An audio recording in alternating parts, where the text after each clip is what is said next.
Саламатсыздар ма балалар? Қазақ тілі пәнінің 19-шы сабағы. Дауыссыз дыбыстардың түрлері. Бүгінгі сабақта дауыссыз дыбыс түрлерін білетін боламыз. Мәтіннің тақырыбы мен ондағы негізгі ойды анықтайтын боламыз. Бірінші жаттығу. Кестеге қара. Дауыссыз дыбыстар. Үнді дауыссыздар. Л, М, Н, Ң, Р, И, У. Ұяң дауыссыздар. Б, В, Г, Г, Д, Ж, З. Қатаң дауыссыздар. К, П, П, С, Т, П, Х, П, С, Ч, Ш, Щ. Дауыссыз дыбыстар неше түрге бөлінеді? Дауыссыз дыбыстар 3 түрге бөлінеді. Үнді дауыссыздар дата. Үнді дауыссыздар. Л, М, Н, Ң, Р, И, У. Ұяң дауыссыздар дата. Ұяң дауыссыздар. Б, В, Г, Г, Д, Ж, З. Қатаң дауыссыздар дата. К, Қ, П, С, Т, П, Х, С, Х, Х, С, Ш, Щ. Алып жарайсыңдар балалар. Екінші жаттығу.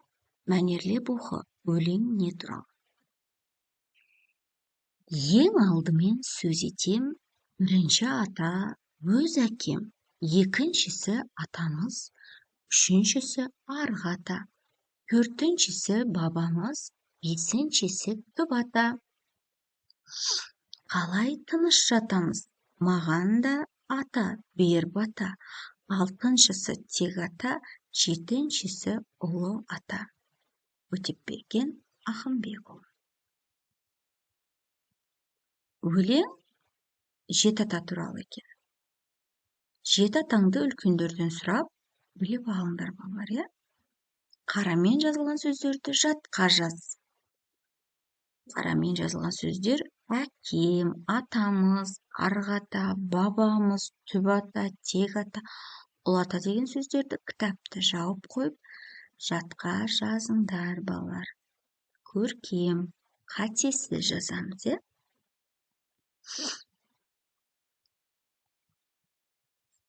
Ол балалар, үшінші жаттығу. Суретке қара, осы сурет бойынша не айтасың?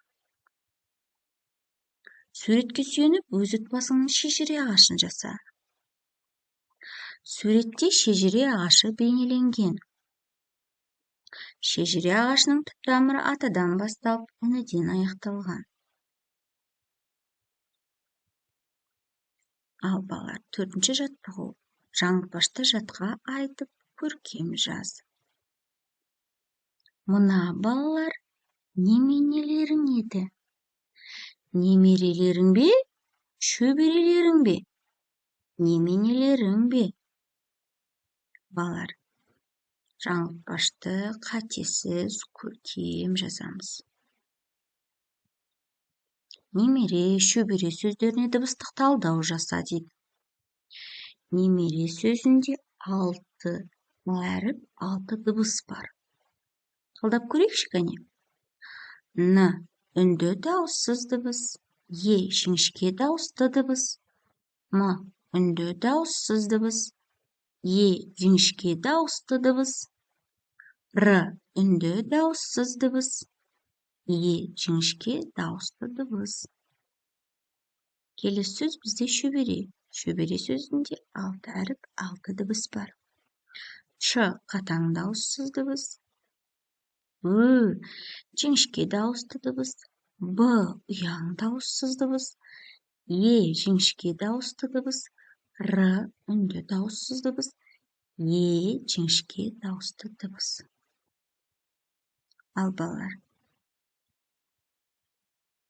қатесіз, көркем жазамыз.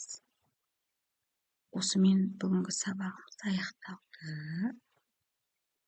Арнамызға тіркеліп, лайк басуды ұмытпаңдар.